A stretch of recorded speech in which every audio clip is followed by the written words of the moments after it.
Bom dia, irmãos. A paz do Senhor Jesus Cristo a todos. Bom dia. Boa quarta-feira a todos vocês que já estão aí chegando para mais uma manhã de bênção, né, irmãos? Mais uma manhã de comunhão com Deus, mais uma manhã de reflexão, de meditação, de desafio, né, de confronto.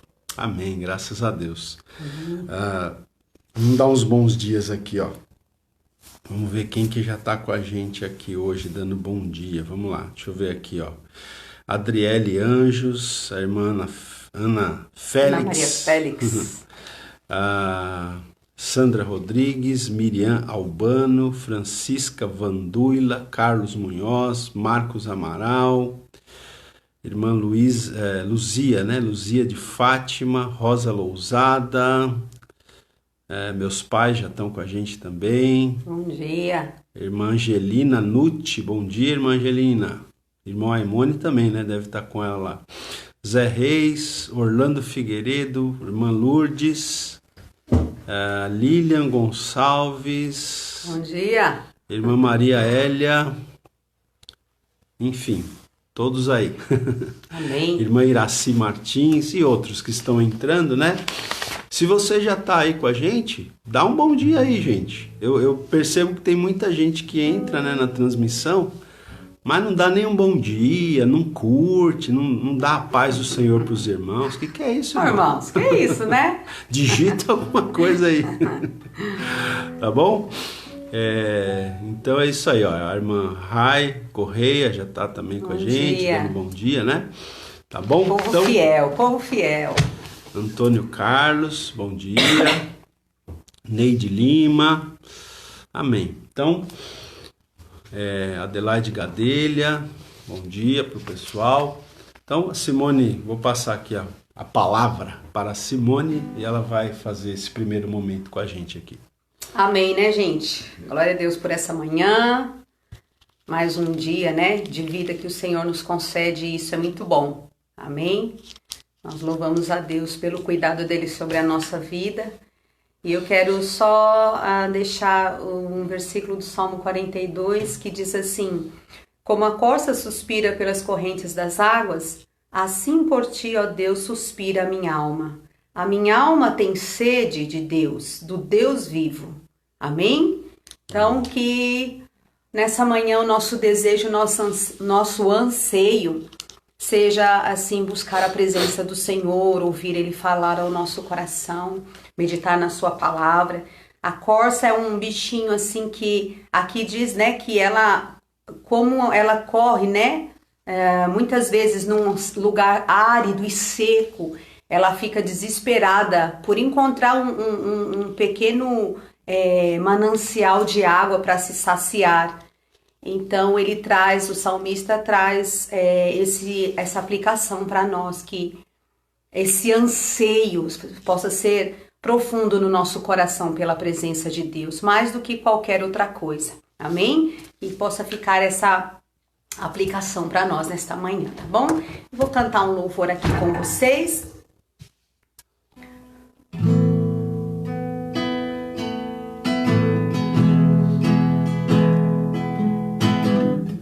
Nossa alma possa estar quieta na presença de Deus, amém? Nesta manhã. Aquieta minha alma, faz meu coração ouvir tua voz.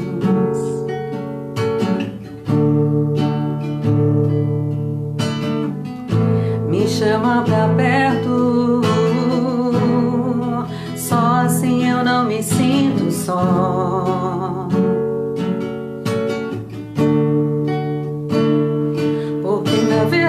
Eu descobri que tudo que eu preciso está em ti, mas meu coração é teimoso demais pra admitir. Sei que depender é como viver perigosamente, mas eu preciso acreditar e confiar no que você me diz. Aquieta Aquieta minha alma, faz meu coração ouvir tua voz.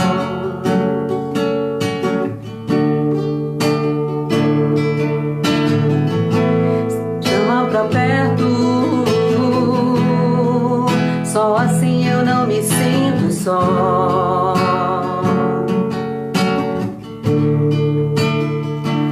Eu sei que mesmo sem entender, você está no controle. Então, esconda no teu coração, me amarre a ti, pra eu não desistir. Eu não quero mais fugir da tua vontade pra mim. Eu sei que vai ser difícil, mas você estará sempre comigo.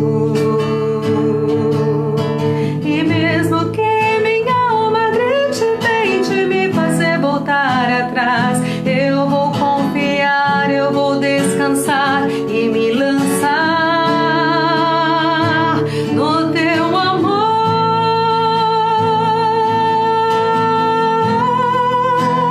no teu amor, Senhor.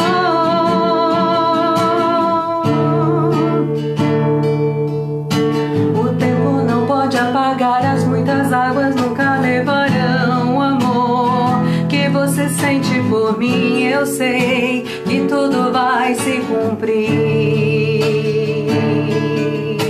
O tempo não pode apagar, as muitas águas nunca levarão o amor que você sente por mim. Eu sei que tudo vai se cumprir.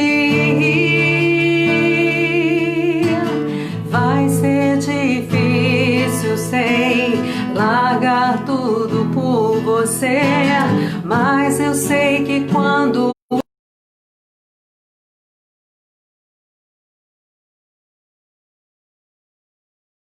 eu entendi, você esperando, me assegurando de que tudo vai ficar bem, tudo vai ficar bem. Vai ser difícil, sei, largar tudo por você, mas eu sei que quando eu pensar em desistir, você estará ao meu lado, me segurando, me assegurando de que tudo vai ficar bem, tudo vai ficar bem. E se eu cair, a tua mão me levantará. E se eu chorar, toda lágrima você enxugará. E se eu cair, a tua mão me levantará. E se eu chorar, toda lágrima você enxugará. Então vem, aquieta minha alma, faz meu coração ouvir tua voz.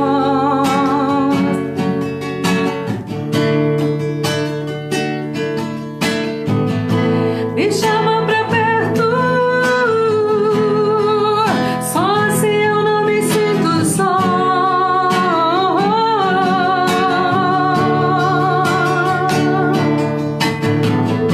Aquieta minha alma, faz meu coração ouvir tua voz.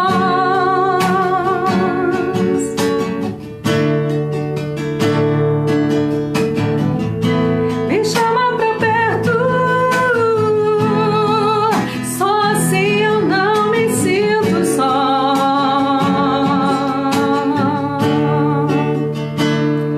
Porque na verdade eu descobri que tudo que eu preciso está em ti. Mas meu coração é teimoso demais pra admitir.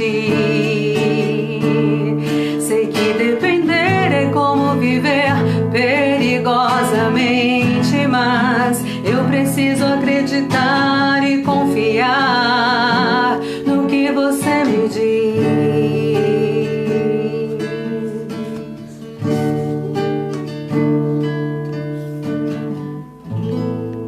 Amém. Se o seu coração está agitado, o o Senhor diz: aquietai-vos e sabei que eu sou Deus. Amém? Amém, gente. Amém, graças a Deus, né?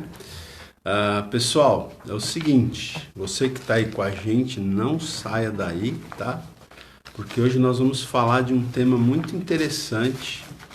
Nós vamos falar sobre sentimento de culpa, né? Você tem enfrentado, tem tido esse problema, sentimento de culpa? É sobre isso que a gente vai falar nessa manhã.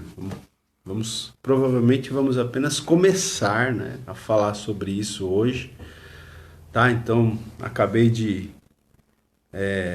conectar aqui também o Instagram, tá? Então, agora a gente está ao vivo também no Instagram, além aqui do Facebook. Então, nós vamos falar nesta manhã sobre esse tema.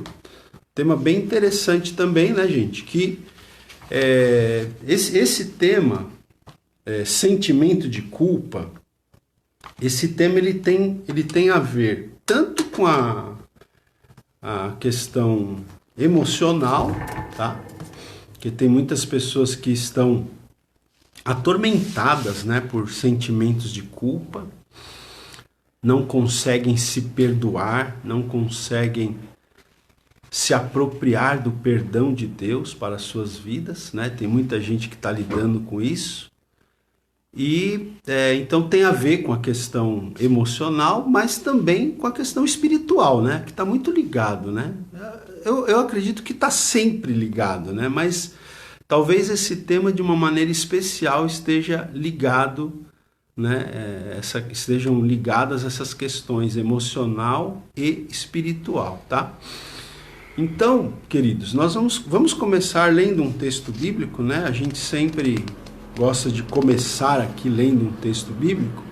Então eu vou pedir aqui para minha querida esposa, minha companheira aqui diária, para ela ler um texto que está no livro do profeta Isaías. Simone, Isaías, vamos organizar aqui essas coisas. Isaías, capítulo 1, Isaías capítulo 1, tá? Quem quiser acompanhar aí, Isaías capítulo 1, versículo 18. Vamos falar então sobre sentimento de culpa nessa manhã. Isaías capítulo 1, versículo 18.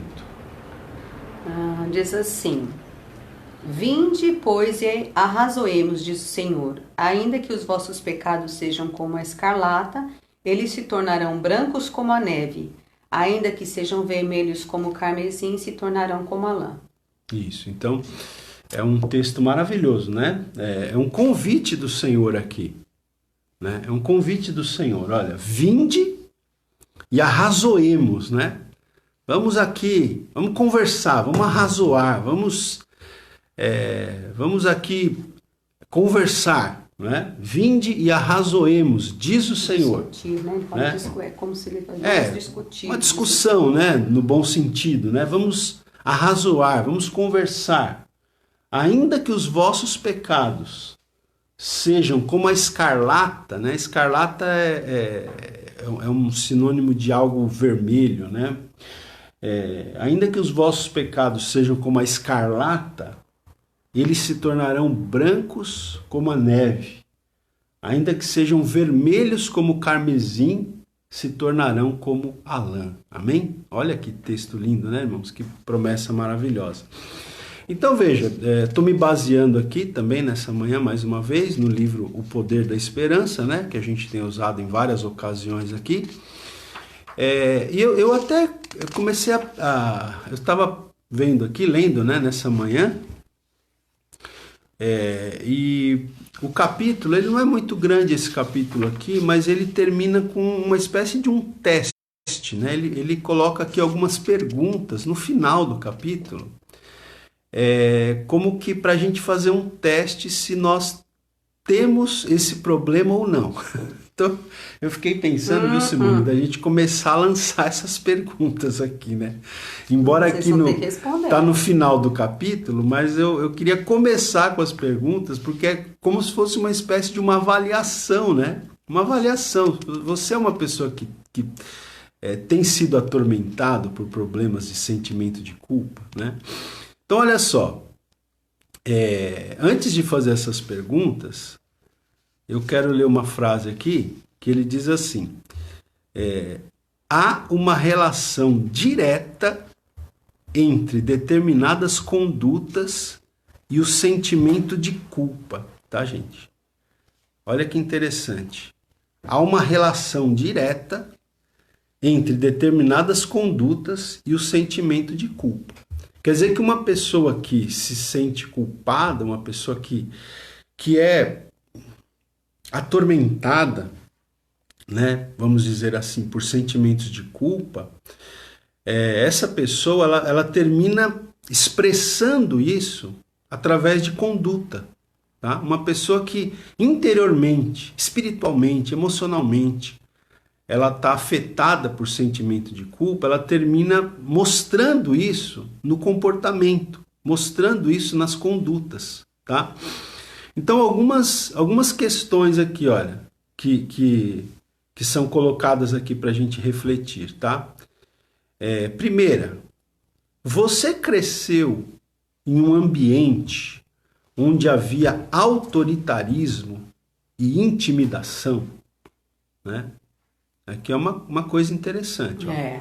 Você cresceu num ambiente, pode ser tanto no lar, né? Como, sei lá, uma escola, até a igreja mesmo, né? Você cresceu num ambiente onde havia autoritarismo e intimidação, né? Onde as pessoas eram intimidadas. Aqui, gente, para nós que temos uma cultura, né, evangélica, né, para quem, de repente, para quem nasceu no evangelho, tem muito aqui a questão de igrejas legalistas, né, que a gente fala, que são igrejas que... as pessoas vivem debaixo de um jugo, né? As pessoas vivem debaixo do jugo do legalismo, né, então, assim, não se fala muito, às vezes na igreja, não se fala muito, não se ensina muito sobre a graça de Deus, apenas a lei, né? O jugo da lei ali, né? O legalismo imposto ali, tá? Tô até me lembrando aqui agora, Simone, eu não tinha nem pensado nisso, hoje de manhã quando eu estava preparando aqui, mas eu tô me lembrando de um autor que a gente gosta de ler muito, né? Aqui em casa. A gente tem vários livros dele aqui. Eu já li acho que uns 10 livros desse autor, o Philip Yancey, né, que é um autor que a gente recomenda muito. Ele fala muito sobre isso no Maravilhosa Graça, não é? Ele fala, na verdade, em todos os livros, né? Em quase todos os livros dele ele fala sobre esse assunto, porque esse autor ele é um autor que ele escreve muito sobre a questão da graça de Deus, né? Que é um assunto que eu mesmo, assim, de uns 10, 11 anos para cá, né? Acho que um pouquinho mais. Embora eu, né, tivesse crescido, eu cresci, né, num lar cristão, numa igreja evangélica, mas não que eu não tivesse sido ensinado sobre a graça, né, nesses ambientes, tanto do meu lar como da igreja, mas que, sabe, quando fez sentido para mim, parece que, como diz o pessoal, a ficha caiu, né? A ficha caiu para mim mais assim de uns 10, 15 anos para cá, né?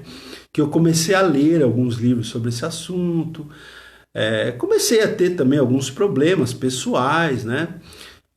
E isso me levou, né, a ler, a estudar de uma forma um pouco mais profunda esse assunto relacionado com a graça de Deus, né?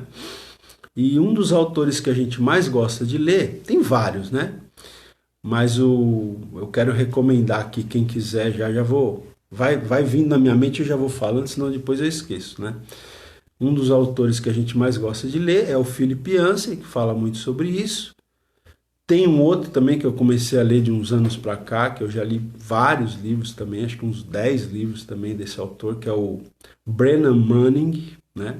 É outro autor que é uma pessoa que teve muitos problemas também na vida, ele teve problema com alcoolismo, ele já morreu. O Philip Yancey é vivo, mas o Brennan Manning morreu recentemente. ele teve problemas com bebida, né, com alcoolismo, ele era dependente químico e teve muita luta, teve muita recaída, né? Teve uma vida meio turbulenta, Teve né? uma vida bem complicada, né?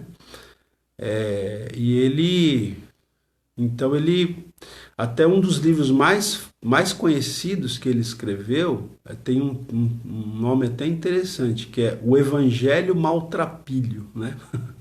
O Evangelho Maltrapilho, porque ele se considerava um maltrapilho, né? Uma pessoa que tinha tido tantos problemas, tantas decepções na vida, né? Se decepcionou até consigo mesmo tantas vezes, que ele entendeu que só a graça de Deus poderia ser, né? Poderia ser abundante na vida dele, poderia resgatá-lo, né? Poderia elevá-lo, vamos dizer assim, como pessoa, né?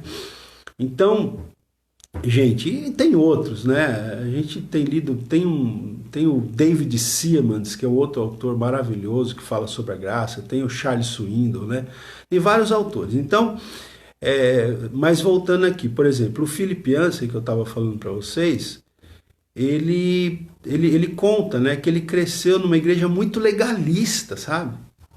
Uma igreja extremamente legalista, até uma igreja até racista, né? A gente tá vivendo esses dias essa questão que aconteceu lá nos Estados Unidos, daquele policial, né, branco que matou, né, ali sufocou aquela pessoa negra, né? E esse é um debate que começou aí em todo mundo, né? Voltando essa questão do racismo e tal.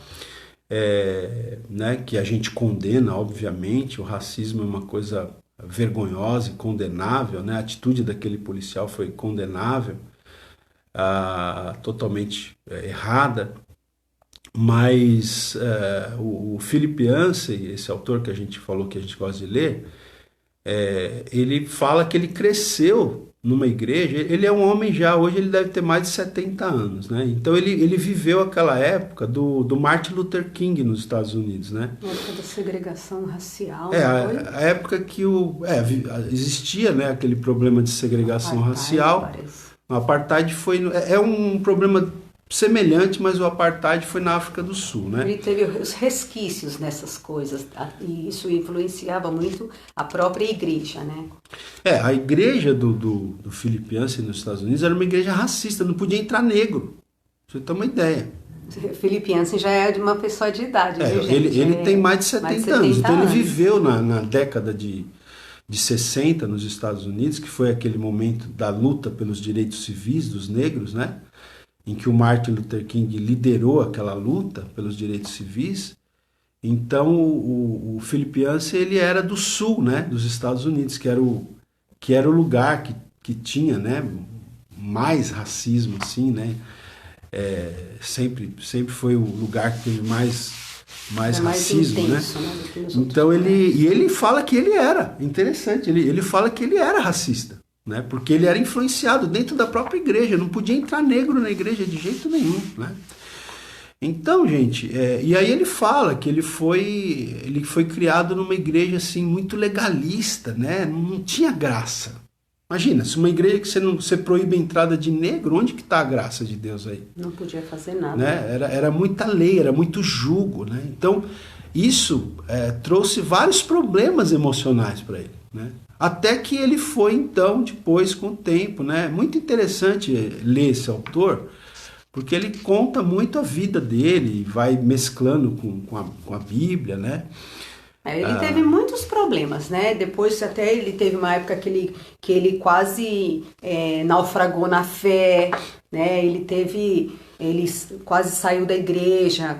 E aí depois Deus deu a ele assim, como ele é jornalista, Deus deu para ele assim, esse start dele, né, colocar nos livros, né, algumas coisas sobre contra essas coisas, né, falando mais da graça, mas ele coloca muitos questionamentos nos livros, né, e ele vai ali explicando, né, como se ele tivesse até mesmo falando para ele mesmo, né, por causa daquele sentimento que ele carregou durante muitos anos da sua vida, né, principalmente Na época de formação, né? Quando ele era criança, adolescente, jovem, que são as épocas mais difíceis, né? Onde eles têm as suas próprias opiniões. Então, ele vai falando isso nos livros, né?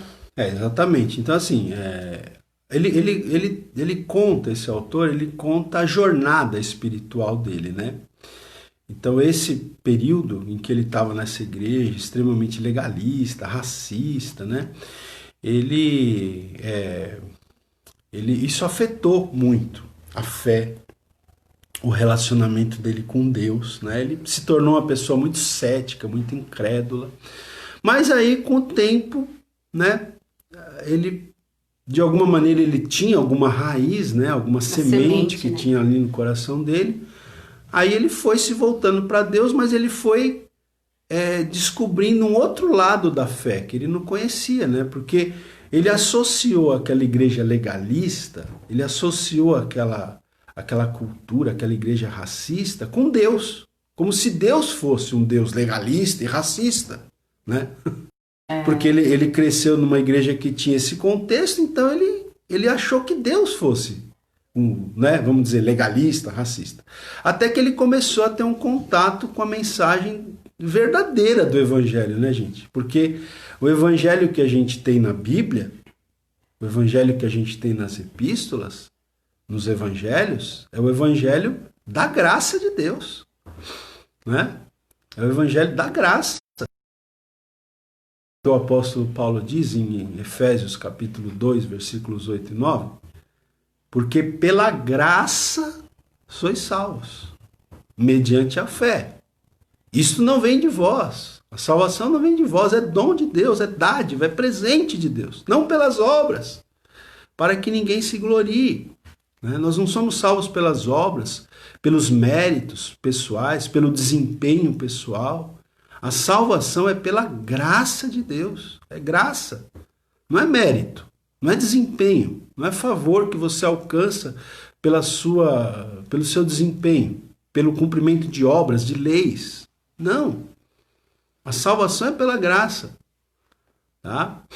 E antes que alguém fique chocado comigo, eu quero dizer que eu não estou aqui, né, dizendo que você pode viver uma vida de pecado que está tudo certo, tá? Não entenda errado, hein? Depois a gente chega lá. Depois a gente pode falar sobre isso, tá? É que, na verdade, o que a gente quer dizer aqui é que o legalismo, ele impõe um certo sentimento de culpa sobre a vida das pessoas.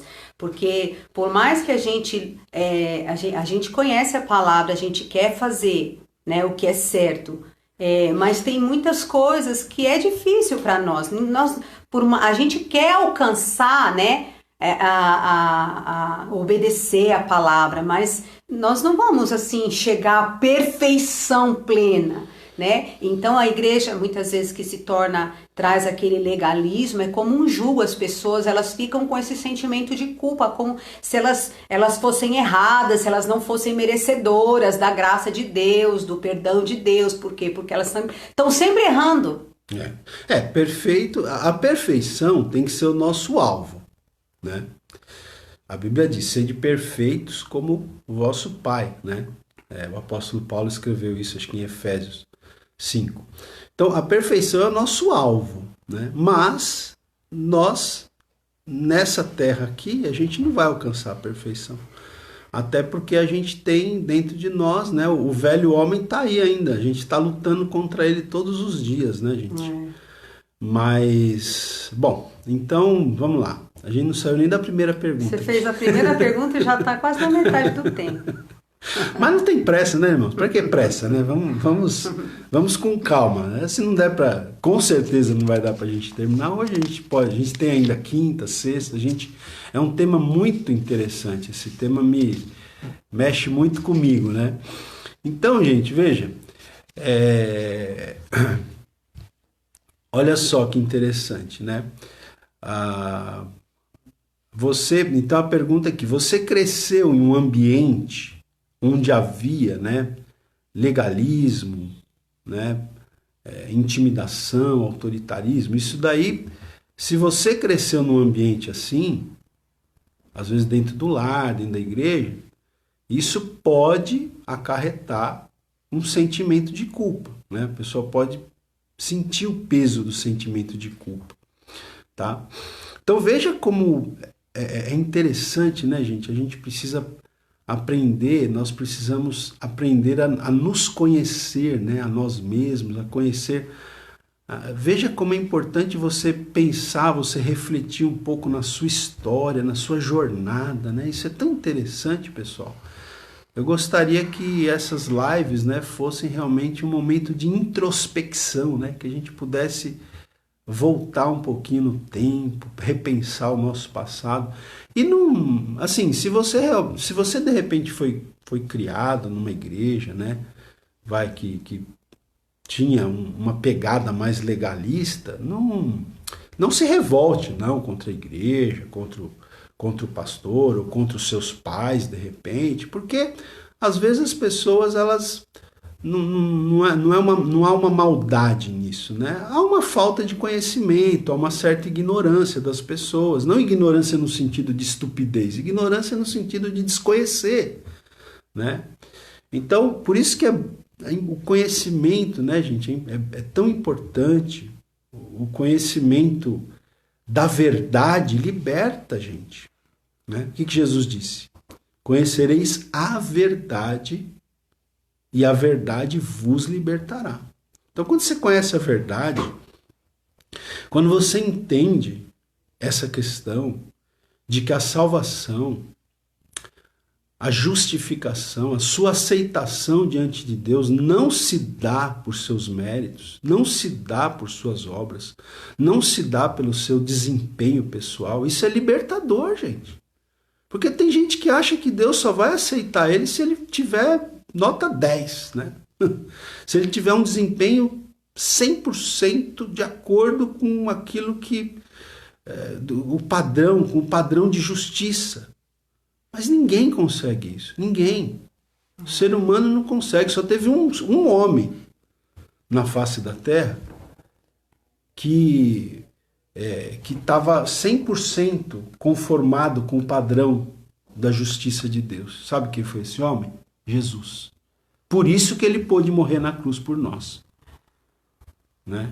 Porque ele sim foi 100% justo, porque ele não teve pecado. A Bíblia diz que Jesus não pecou. Por isso, ele foi o sacrifício perfeito, né, que satisfez a justiça de Deus ali na cruz. Agora, com a exceção de Jesus, nenhum homem, nenhum ser humano é 100% justo e nem será. Por isso que nós precisamos da graça de Deus para ser salvos. Por isso que nós precisamos da graça de Deus para ser aceitos diante de Deus. Por isso que nós precisamos da graça de Deus até para que os nossos pecados sejam perdoados e para que nós mesmos nos perdoemos. Porque tem pessoa que não consegue perdoar a si mesma. E é isso que a gente está falando aqui, a questão do sentimento de culpa. Tem muitas pessoas que, eu lembrei, né? Tem muitas pessoas que estão dentro da igreja, mas assim, se ela tem um dia, por exemplo, vamos dar um exemplo, agitado, que ela comete alguns deslizes, ela fica tão assim, com um sentimento de culpa diante daquilo que ela fez, que ela fala assim, hoje, se eu morrer hoje eu não vou para o céu. Até a própria salvação da pessoa depende das atitudes que ela teve durante o dia. Tem pessoas que vivem assim. É um sentimento de culpa isso também. Isso é um tormento, né? Porque você tem que entender que eu conheci pessoa assim, que ela não tinha convicção da salvação dela. Por quê? Porque ela cometia uns deslizes, ela falou assim, nossa, hoje se eu morrer eu nem vou pro céu. Por quê? Porque eu pequei tanto que, né, por palavras, por atitudes, por sentimentos, que se eu morrer hoje, eu acho que Jesus nem vai me levar para o céu. É verdade. Pastor José Edivaldo está com a gente, meu querido amigo, pastor do Avivamento Bíblico lá do interior. Muito bom, querido, ter você com a gente também, tá? Olha, gente, isso que a Simone falou é interessante, tá? Porque esse que é o ponto, gente.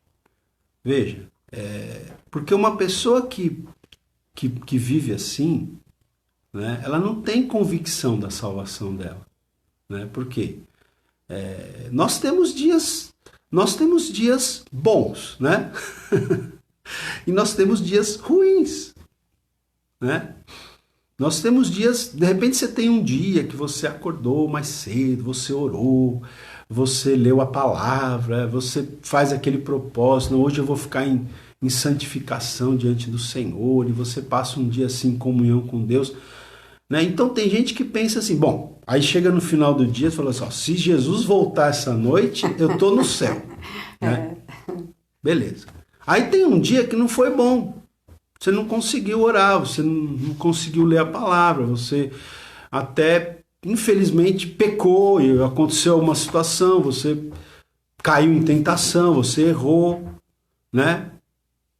A sua comunhão com Deus foi afetada de alguma forma, sem dúvida. Aí chega no final do dia a pessoa fala, se Jesus voltar essa noite, eu estou no inferno. Esse pensamento quer dizer o quê, na prática? Que a pessoa acredita que ela vai ser salva pelas obras dela. A pessoa está confiando no desempenho dela para ser salva. A pessoa está confiando nos méritos dela, nas obras dela, no desempenho dela para ser salva. Mas isso não é o que a palavra de Deus ensina, meu irmão. Isso não é graça. Isso não é graça, isso é lei, isso é legalismo, isso é obras. A salvação não é, né? Porque, gente, se a gente viver isso, a gente vive uma paranoia. Você tem que ter uma convicção da sua salvação, e que você tem que entender que a sua salvação é pela graça de Deus, mediante a fé em Cristo Jesus, não por obras, não por mérito, não por desempenho, sabe? Então, se você entregou a sua vida a Cristo, se você fez Jesus seu Senhor e Salvador, e se você, preste atenção, se você nasceu de novo em Cristo Jesus, você tem a salvação, você tem a vida eterna, você já tem. Tá? Volto a repetir, isso não quer dizer que você não vai buscar viver uma vida de consagração. Sim, porque veja, a característica, né, a marca de quem nasceu de novo é buscar uma vida de santificação, é buscar uma vida de consagração. E quando a gente peca, quando a gente erra, o Espírito Santo de Deus, ele vai convencer você do pecado, do seu pecado. Você não vai se sentir bem com aquele pecado. Você vai pedir perdão para Deus. Você vai confessar o seu pecado. Você vai pedir perdão para Deus e Deus vai te perdoar. Agora, a gente não pode viver nesse constante ganha e perde da salvação. Sabe? Tem pessoas que vivem assim. Um dia, se Jesus vier hoje, eu vou. Se Jesus vier amanhã, eu não vou. É um constante ganha e perde. Hoje eu estou salvo, amanhã eu não estou. Hoje eu estou, amanhã eu não estou. Gente, isso é uma paranoia. Isso é uma questão que a pessoa não aprendeu. Ela não entendeu o que é a graça de Deus. Ela não entendeu o que é a salvação pela graça de Deus. Tá? Porque a santificação é o resultado da sua salvação. Não é a condição para a sua salvação. Preste atenção, isso aqui é importantíssimo. Tem gente que acha que a santificação é a condição para ela ser salva. Né? Então eu tenho que me santificar para merecer a salvação. Esquece, você nunca vai merecer a salvação. Você não se santifica para merecer a salvação. A salvação é de graça. Jesus já pagou o preço, Jesus já derramou o seu sangue para que nós fôssemos perdoados e salvos. Por isso que você precisa aceitar a obra de Cristo na cruz do Calvário. Então a santificação não é para você merecer a salvação. A santificação é o resultado de você já ter a salvação na sua vida. Você já tem, você já é salvo pela graça de Deus.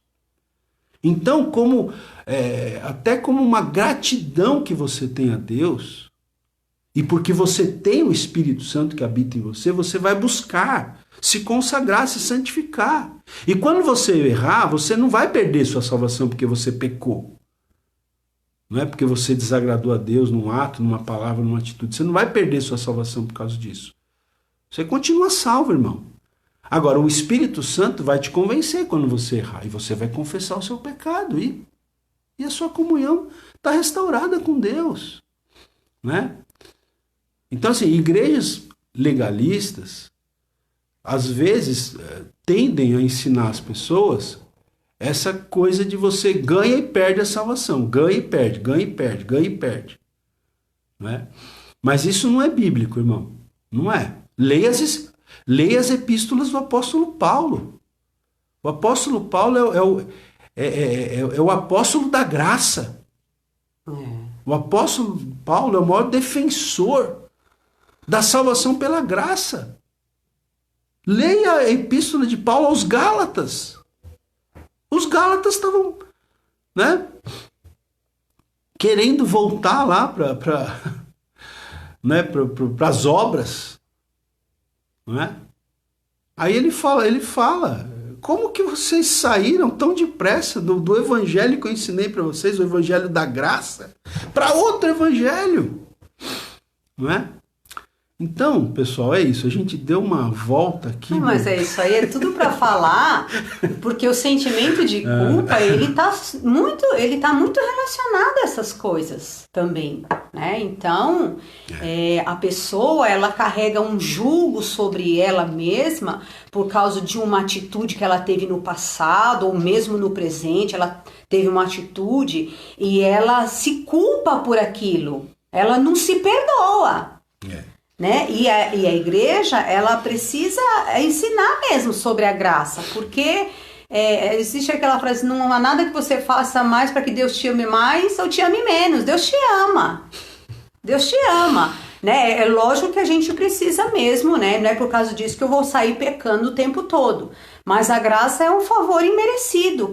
Eu posso andar de joelhos e pagar, né? Vamos brincar aqui, promessa a minha vida toda. Mas não é isso que vai garantir, né? Eu tenho que entender que a graça é um favor imerecido, é a coisa que eu não mereço, mas Deus me alcançou por essa graça, né? O problema aqui é o seguinte, até esse autor que a gente fala, que a gente gosta de ler, que é o Philip Yancey, ele fala isso. E outros autores falam isso também. Sabe qual é o problema? O problema é o abuso da graça. Isso é verdade. É o abuso, porque assim, quando você fala da mensagem da graça, a mensagem da graça ela é libertadora. Porque você entende gente, você descansa em Deus. Descansa, meu irmão. Não é você que tem que merecer sua salvação. Você jamais vai merecer sua salvação. Por mais que você faça, como a Simone falou, você pode andar de joelho a vida inteira. Você pode passar 80 anos com a cabeça no pó, na terra, orando, que você não vai ser salvo. Por isso, por mérito. Não é mérito, é graça. Então, quando você entende isso, a mensagem da graça de Deus, o evangelho da graça de Deus, ele é libertador. Só que o problema é que às vezes as pessoas aí abusam. Entendeu? Quer dizer que é pela graça? Então, beleza. Então tá liberado o pecado? Não tá liberado. Se você pecar demais, você viver uma vida de libertinagem, aí você já tem que até que pensar se realmente você foi convertido. Exatamente. Porque se você não muda as suas atitudes, né? É igual esses ator famoso aí que diz que se converte ao evangelho, mas continua na vida da prostituição. Então, aí você tem que realmente pensar. Porque a pessoa que nasceu de novo, ela não vai viver confortavelmente no pecado. Jamais. O Espírito Santo sempre vai incomodar, ainda que ela peque, e vai pecar. Todos pecamos. A Bíblia diz que se a gente disser que a gente não tem pecado, a gente é mentiroso. Quem ensinou isso foi o apóstolo João, né? Na primeira carta que ele escreveu, ele disse que se nós dissermos que nós não temos pecado, nós mentimos. E fazemos de Deus mentiroso, inclusive. Porque Deus diz, a palavra de Deus diz, todos pecaram. Né? Então, quando uma pessoa diz que nasceu de novo, mas vive confortavelmente no pecado, sem aquilo incomodar, então não houve novo nascimento. Tá? Não houve novo nascimento. Porque quem nasceu de novo mesmo, essa pessoa que nasceu de novo, ela sabe que a salvação dela não é por mérito, não é por obra, não é por desempenho pessoal. É pela graça de Deus. Mas ela sabe também que ela tem o Espírito Santo dentro dela e ela sabe que ela quer agradar a Deus. Ela quer viver uma vida de consagração a Deus. Entende, gente? Então, voltando aqui, a questão é essa. A questão hoje é que é o abuso da graça, né? Então as pessoas... veja, por isso que a gente sempre fala da questão do equilíbrio, né? Porque a pessoa cai num extremo, né? Então, um extremo é o legalismo. O outro extremo é abusar da graça. Um extremo é o legalismo. Não pode fazer nada. A pessoa não pode nada, nossa. Ela fica ali, Hoje essa igreja já até mudaram. Não podia cortar cabelo, não podia usar calça, não podia usar batom, não podia usar brinco, não podia nada, né? Hoje a coisa está mais tranquila. Mas também assim, a liberdade excessiva também é muito complicada, né? Porque às vezes um extremo é o legalismo exagerado, né? O legalismo, né? Fica aquele peso em cima das pessoas, como se a pessoa tivesse que merecer a salvação.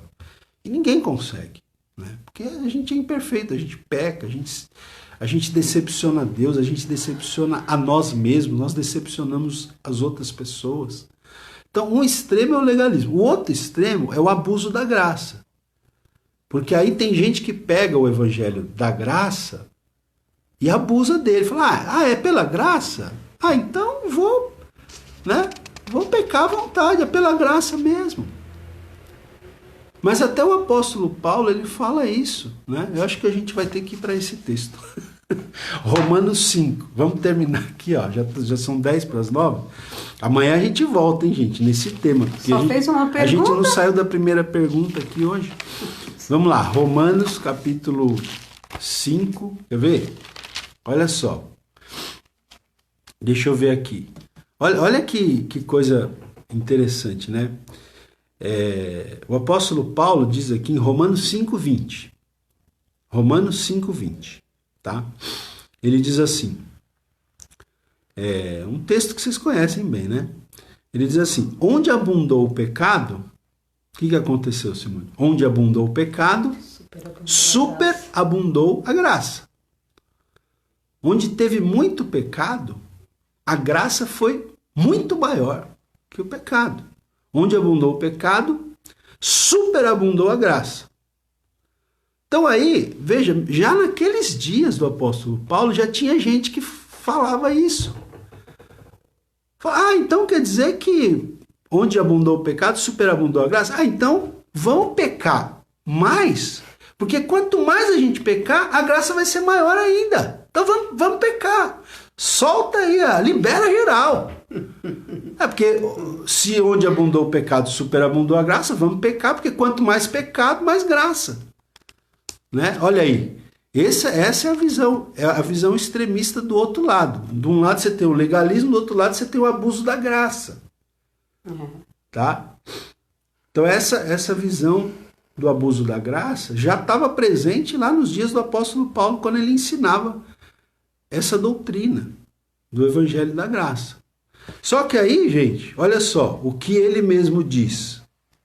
Está na sequência aí. Eu li o versículo 20 do capítulo 5.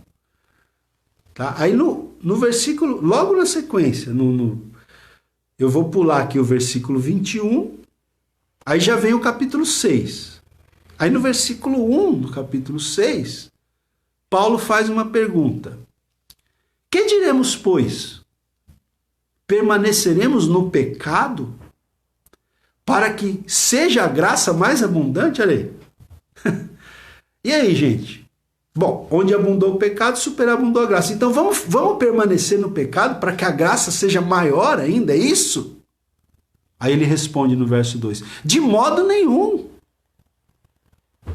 Como viveremos ainda no pecado, nós os que para ele morremos? Né? Porque quem está em Cristo morreu para o pecado, né? As coisas velhas passaram. Isso. Se alguém está em Cristo, aí já é 2 Coríntios, né? Se não me engano, 2 Coríntios. Se alguém está em Cristo, nova criatura é. As coisas velhas já passaram, eis que tudo se fez novo. Tá?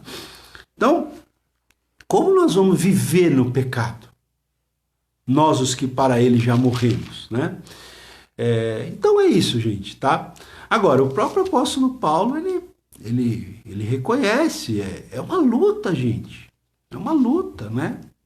Aqui, ó, ele fala isso no verso, no capítulo 6, aí quando chega no capítulo 7, deixa eu ver se eu acho aqui, ó. Ele fala aqui, ó, capítulo 7, versículo 15, se você tiver com a sua Bíblia aberta aí, né? Ele fala assim, ó, deixa eu ver aqui, 7:15. Porque nem mesmo compreendo o meu próprio modo de agir, pois não faço o que prefiro, e sim o que detesto. Né? Versículo 18. Porque eu sei que em mim, isto é, na minha carne, não habita bem nenhum, pois o querer o bem está em mim, porém não efetuá-lo. Porque não faço o bem que prefiro, mas o mal que não quero, esse faço. Né? Então veja, tanto que ele chega aqui no versículo 24, né? Desventurado o homem que sou, quem me livrará do corpo desta morte? Aí o verso 25, graças a Deus por Jesus Cristo, porque é Jesus Cristo que é a solução. Né? É a mensagem do Evangelho da graça, é a obra que Cristo fez na cruz. Entendeu, gente? Então veja, o próprio apóstolo Paulo, aqui no capítulo 7, ele fala do conflito que ele teve e que nós temos. Né? Ou é só comigo que acontece isso? Que tem hora que eu fico decepcionado comigo mesmo. Que eu quero fazer uma coisa, mas eu termino fazendo outra. Será que é só comigo e com a Simone? Acho que não, né? Tá certo? Então, é porque a gente vive num conflito. Então, irmão, é um conflito constante. Aí o capítulo 8, ele vai falar o segredo, né? O segredo para a gente viver uma vida de santificação é a gente viver no Espírito, é a vida no Espírito, é viver em comunhão com Deus. Por isso que ele fala lá em Gálatas capítulo 5, versículo, não lembro agora o versículo, acho que é 16 ou 17, né, que Paulo fala assim, andai no Espírito e jamais satisfareis a concupiscência da carne. Né? Andem no Espírito, andem em comunhão com o Espírito Santo de Deus e vocês jamais vão satisfazer os desejos da carne. Mas, infelizmente, nós falhamos, irmãos. Né? Ninguém consegue, infelizmente, viver 100% ali em comunhão com Deus e a gente falha, a gente peca. Né? E quem disser que não tem pecado, está mentindo. E a Bíblia chega a dizer que faz até de Deus um mentiroso. Mas, se confessarmos os nossos pecados, 1 João 9, né? Se confessarmos, né? O que o apóstolo João lá diz? Filhinhos, estas coisas vos escrevo para que não pequeis. O objetivo é não pecar. Estas coisas vos escrevo para que não pequeis. Todavia, se alguém pecar, temos um advogado, que é Jesus Cristo. Não advogado diante do Pai. Isso está no capítulo 2. E no pouquinho antes, no capítulo 1, versículo 9, o apóstolo João diz, se confessarmos, se admitirmos, se reconhecermos os nossos pecados, se confessarmos os nossos pecados, ele é fiel e justo. Para quê? Para nos perdoar os pecados e nos purificar de toda injustiça. Tá? Se confessarmos, se admitirmos, se reconhecermos, gente, que somos pecadores, né? Por isso que olha, é difícil, tem pessoas que gente, que acham que a salvação é pela... Tem pessoas que acham que a salvação é pelas obras. Tem muita gente que acha isso. E aí, né? E se acha superior aos outros ainda. Ainda tem essa? Fica se achando superior. De olha de cima e embaixo, eu sou achando que você é pecador. Eu sou santo. Esse daí é um... Já está pecando. Pecador. tá no inferno, eu tô no céu, olha como eu ajo, olha como eu vivo, olha como eu. Tá confiando em si mesma. É igual o fariseu falando pro publicano, ai, Senhor, eu te agradeço porque eu não sou como este publicano, que não sei o que. Pois é. É um texto, acho que é em Lucas, né, que fala. É, uma parábola, né? A parábola. O fariseu, os fariseus achavam que eles iam ser salvos, que eles iam ser aceitos diante de Deus pelos méritos deles. Por isso que tem essa parábola que a Simone contou aqui, né? Falou aqui, lembrou? Do fariseu que foi orar no templo, né? E também foi o publicano. O publicano era Coitado, era um cobrador de impostos, era uma pessoa desprezada pela sociedade, era reconhecido pelos fariseus como um pecador, um maltrapilho, entendeu? E o fariseu chegou lá no templo, todo pomposo, todo cheio, né? Olhou pro publicano e começou a orar. Senhor, aquela oração bonita, aquela oração, né? Às vezes, né? Cheia de floreados. Até tremendo a voz. Tem gente assim, olha. Até tremia a voz. Deus de Abraão, de Isaac e de Jacó. Oh, Jesus. Tô brincando um pouquinho para dar uma quebrada aqui, tá, gente? Aí fazia aquela oração, graças te dou porque eu não sou. Aí olhava pro publicano, não sou como esse pecador, porque eu jejuo, eu dou um dízimo, eu faço isso, eu faço aquilo, ó o eu. Ele estava confiando em quem para ser salvo? Nele mesmo, nas obras, no mérito dele, no desempenho dele, mas não é isso, gente. Aí Jesus que contou essa parábola, hein? Foi o apóstolo Paulo, né? Porque a doutrina que Paulo ensinou encaixa com aquilo que Jesus ensinou nos evangelhos. Aí Jesus falou assim, que o publicano, por sua vez, ele não ousava levantar os olhos aos céus.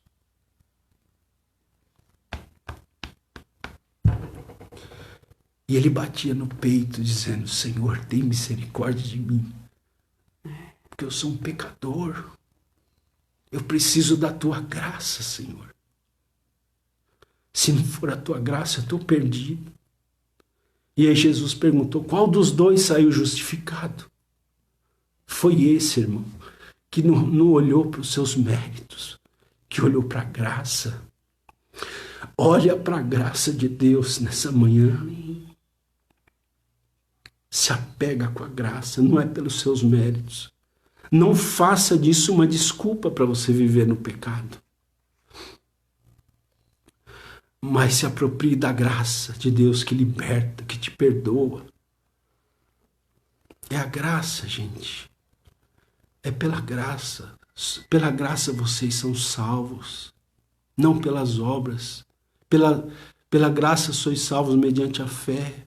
Não pelas obras. Para que ninguém se glorie, porque a salvação é dom, é graça, é presente de Deus. Então, gente, é isso, né? Há pessoas que acham que vão ser salvos pelo seu mérito e desprezam os outros. Que coisa terrível, né? A igreja tem que ser um lugar de graça, onde as pessoas encontrem ali um ambiente de graça, não de julgamento, né? Então, é isso. Fiquei até emocionado aqui. Porque o Evangelho nos emociona. Amém, irmãos? O Evangelho da graça de Deus é maravilhoso, né? Então, é isso, né, gente? Há pessoas que, sabe, olha, tem uma frase que rola na internet aí, que quando você vê uma pessoa que começa a arrotar a santidade, cuidado, sabe? Porque, gente, a pessoa que entendeu o Evangelho sabe o quanto precisa da graça, sabe? O quanto precisa da graça de Deus, tá? É isso aí, vou parar por aqui. Vamos cantar um louvor aí pra gente orar. E aí eu te espero amanhã, tá? Amanhã a gente vai continuar aqui. ok? A gente fez só uma pergunta hoje e não conseguiu nem ir para frente, mas é um assunto que tem bastante coisa, então eu te convido amanhã para estar com a gente. Vamos lá. Não quero viver pra mim mesmo, não. O que tenho sou eu te dou.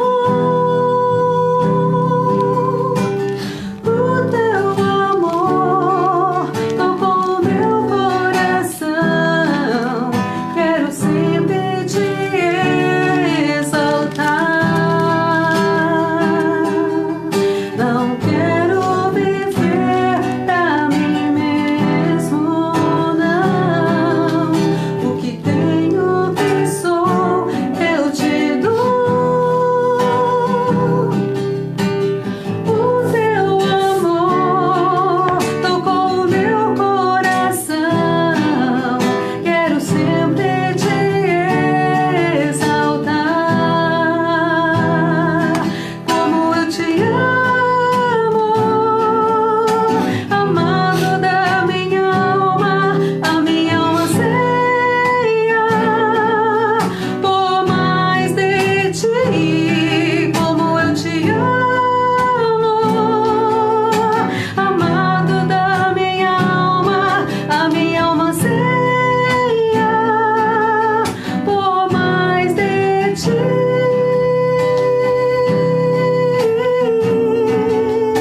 Glória a Deus. Vamos lá, gente. Vamos orar aqui nessa manhã. A gente vai fazer uma oração especial nessa manhã por uma família lá da nossa igreja, né? Família do nosso irmão, que a gente chama carinhosamente de Renatinho, né? Então, a esposa dele e o filho, ao mesmo tempo, estão internados, né? Em função do coronavírus aí, né? Então, eles estão passando uma batalha muito grande. É verdade. Né? Porque tem outros filhos, né? Eles têm... São né? quatro, né? Então, tem duas crianças, né? Um menino de 2 aninhos, ele tem 1 aninho, né? Vai fazer vida. E a menina de 8, 10, por ali, né? Aí tem uma adolescente, né? Jovem já, e o menino que está internado. Então, vamos orar, né? Para que Deus... A gente está crendo que o Senhor vai curar, né? Já está agindo, já está agindo ali na vida da Adriana, na vida do Douglas, né? E vamos orar por todas as pessoas que estão aí passando por esse problema do Covid, né? Simone vai orar, tá? Os pedidos estão aqui, outros pedidos que o pessoal tem feito aí. A irmã Rose tem pedido aqui oração por aquela senhora que é a sogra do Orlando, que acho que deve estar internada ainda, né? Enfim, tá? Vamos orar aqui pelos pedidos de oração. Amém. Glória a Deus. Vamos orar então. Pai, em nome de Jesus, nós queremos agradecer ao Senhor por esta manhã, pela Tua palavra.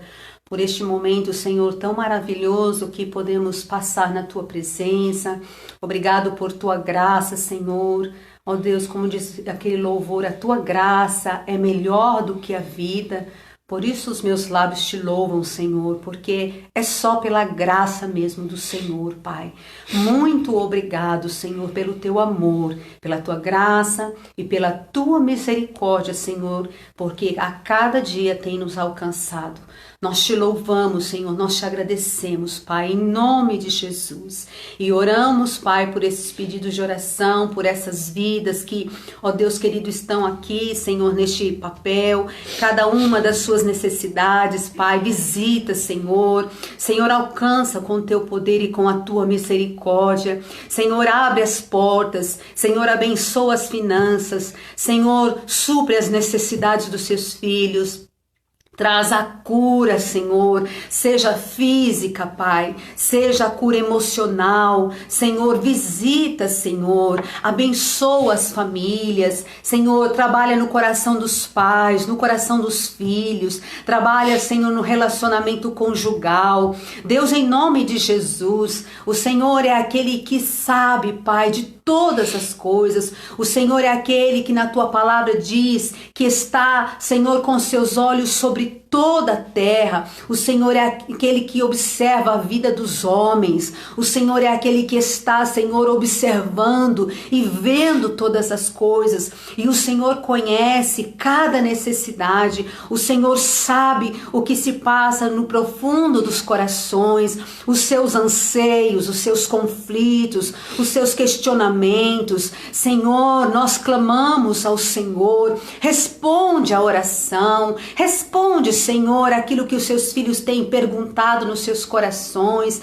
Senhor, que a sua graça, Senhor, que a sua mão poderosa seja sobre eles. Fala, Senhor, poderosamente. O Senhor já tem falado ao nosso coração nesses dias. Nós temos, ó Pai, realmente descansado no Senhor, temos crido na tua palavra, nas suas promessas. Senhor, que possamos continuar confiando, independente das crises, dos problemas, das necessidades, dos tumultos, Senhor, das tribulações que nos sobrevêm, que os nossos olhos possam estar firmemente no autor e consumador da nossa fé, aquele que está, Senhor, no controle de toda a nossa vida.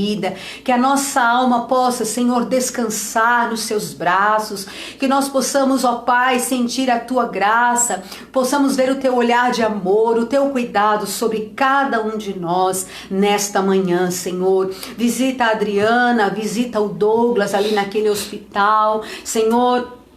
Ontem mesmo ela mandou, Senhor, uma mensagem, Senhor, de áudio, até mesmo meia ofegante, Senhor. Ó Deus querido, cansada, Senhor. Ó Deus, com a respiração cansada. Deus, visita, que hoje, nesta manhã, eles possam estar bem melhor, que os remédios, que os médicos, ó Senhor, eles possam realmente, Senhor, ser ali, Senhor, ó Deus, canais, instrumentos do Senhor para atender não só a necessidade do Douglas e da Adriana, mas de todos aqueles que estão ali acometidos por esse vírus, Senhor, em nome de Jesus. Visita, Senhor, visita a nossa nação, continua trabalhando, Senhor. Nós cremos, Pai, que o Senhor é aquele que tem, ó Deus querido, o poder nas suas mãos para arrancar, ó Deus, da nossa nação, ó Deus, este processo, este problema de vírus, Pai, que tem assolado tantas pessoas e até mesmo a sua igreja, Pai. Em nome de Jesus, continua estendendo a sua mão sobre a política, o governo. Ó Deus, continua estendendo a sua mão sobre os problemas da nossa nação. Deus, nós oramos porque essa é a nossa obrigação, é a nossa responsabilidade. Nós somos os teus embaixadores neste mundo e um dos papéis que nós temos que exercer é clamar, é orar, é colocar diante do Senhor a nossa nação, para que possamos ter paz, para que possamos realmente ter uma vida, Senhor, tranquila, Pai. Deus, invade esta nação, toma, Senhor, as nações às suas mãos. O Senhor é aquele que quebra o arco, despedaça a lança, queima os carros no fogo, como diz o Salmo 46, que nós possamos nos aquietar e ver a tua mão, saber que o Senhor é Deus e que o Senhor vai trazer a resposta àqueles que têm clamado todos os dias ao Senhor.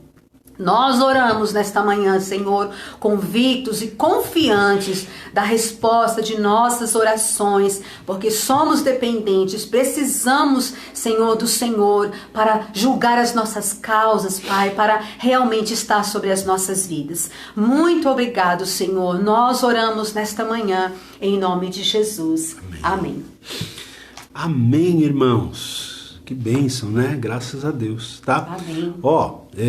Já eu tô, para quem tá na minha lista de transmissão, já eu vou mandar o link dessa live dessa manhã e peço que você compartilhe aí com seus contatos, coloca aí nos grupos, tá? Do qual você faz parte. Gente, o que a gente fez nessa manhã aqui nada mais foi do que pregar o Evangelho, né? O Evangelho da graça de Deus. Então, tá aí uma boa oportunidade para compartilhar com pessoas que ainda não conhecem, tá? Ajuda a gente aí curtindo aí, se você não curtiu ainda, curte aí essa transmissão, compartilha, faz um comentário aí, tá bom?